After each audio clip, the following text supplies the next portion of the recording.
హిమల్ herbal YouTube channel స్నేహితులకు నమస్తే. మనం గత వీడియోలో కుప్పింటాకు హెర్బల్ ఆయిల్ ఏ విధంగా తయారు చేయాలి అన్నది మనం తెలుసుకున్నాం ఫ్రెండ్స్. ఇప్పుడు ఎప్పేలాకుతో మనము ఆయిల్ తయారు చేసామండి. ఇది 5 రోజులు ఎండలో ఉంచి ఇచ్చట మీకు చూపించాలని పెట్టాను ఫ్రెండ్స్. ఇది ఏ విధంగా రంగు మారింది అన్నది మీకు ఇప్పుడు లైవ్లో చూపించబోతున్నాను. చూడండి ఫ్రెండ్స్, ఇది ఎప్పేలాకు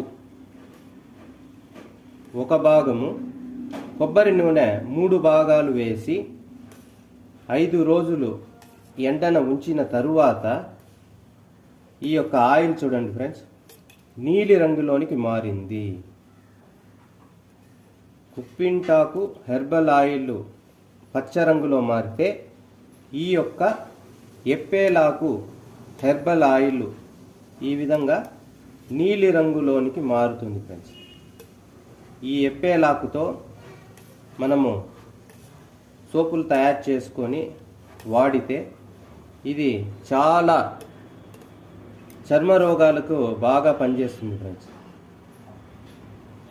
కాబట్టే ఈ యొక్క హెర్బల్ ఆయిల్ని మనము తయారు చేయడానికి ఎండలో ఉంచి ఈ విధంగా చూడండి ఫ్రెండ్స్, ఈ నీలి రంగులో ఈ యొక్క ఆయిల్ మారింది.